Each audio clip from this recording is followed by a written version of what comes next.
एक सवाल जो हम सबके मन में कभी ना कभी जरूर आता है, क्या हमारी जिंदगी पहले से तय है या हम जो करते हैं उसी से हमारी कहानी बनती है?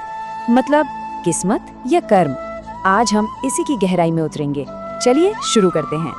तो पहला सवाल यही है, किस्मत या कर्म?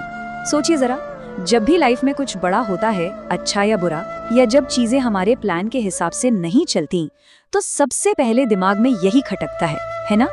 तो असल में विश्वास किस पर करना चाहिए? उस अनजानी ताकत पर जिसे हम किस्मत का नाम देते हैं, या फिर अपनी मेहनत पर, अपने उन कर्मों पर जो हमारे कंट्रोल में है? ये एक बहुत बड़ा सवाल है और जानते हैं, इसका जवाब हमें सदियों पहले ही मिल चुका है। कृष्ण कहते हैं कि अरे अपनी किस्मत तो अपने ही हाथ में है। ये कोई ऐसी किताब नहीं जो पहले से लिख दी गई हो, नहीं, ये तो एक खाली पन्ना है और हम अपने कर्मों की कलम से हर रोज इस पर अपनी कहानी लिखते हैं। पर अगर ऐसा है तो फिर अक्सर लोग अपनी नाकामियों के लिए किस्मत को जिम्मेदार क्यों ठहराते हैं? चलिए देखते हैं कि कैसे किस्मत एक बहाना बन जाती है। अरे वाह, ये लाइन तो हम सबने सुनी ही होगी, है ना? जब भी कोई कोशिश नाकाम होती है तो सबसे आसान रास्ता क्या होता है? यही कहना कि मेरी तो किस्मत ही खराब है। ये हमें उस पल की जिम्मेदारी लेने से बचा लेता है। लेकिन क्या वाकई यही सच है? क्या सच में हर हार के पीछे, हर मुश्किल के पीछे सिर्फ और सिर्फ किस्मत का हाथ होता है? एक मिनट रुककर सोचिए।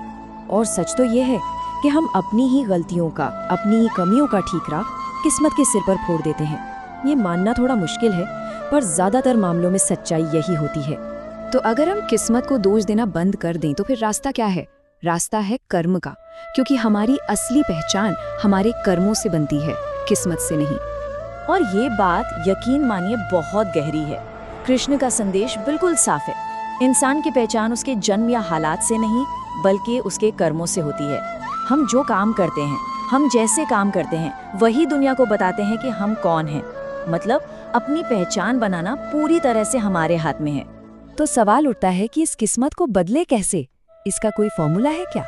हाँ है, और बहुत ही सिंपल है। बस हर रोज खुद को थोड़ा सा बेहतर बनाइए। हर दिन सही दिशा में एक छोटा सा कदम उठाइए। जब कोई लगातार सही कर्म करता है ना, तो किस्मत को भी मजबूरन बदलना पड़ता है, उसे झुकना ही पड़ता है। और इसी सोच को अब आगे बढ़ाते हैं। अगला उसूल है, अपनी किस्मत खुद बनाओ, और सबसे जरूरी, रुको नहीं। आज जो मेहनत दर्द दे रही है, जो संघर्ष मुश्किल लग रहा है, यकीन मानिए यही कल की सबसे बड़ी ताकत बनेगा। हर चुनौती हमें तोड़ने नहीं, बल्कि और ज्यादा मजबूत बनाने के लिए आती है।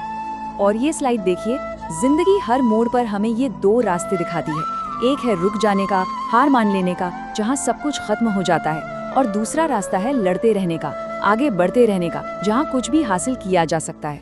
चुनना हमें ही पड़ता है। तो अब हम आते हैं सबसे जरूरी बात पर। इस पूरी बातचीत का सार क्या है? बहुत सिंपल, दोष देना बंद, एक्शन लेना शुरू। इस एक लाइन को हमेशा याद रखिए।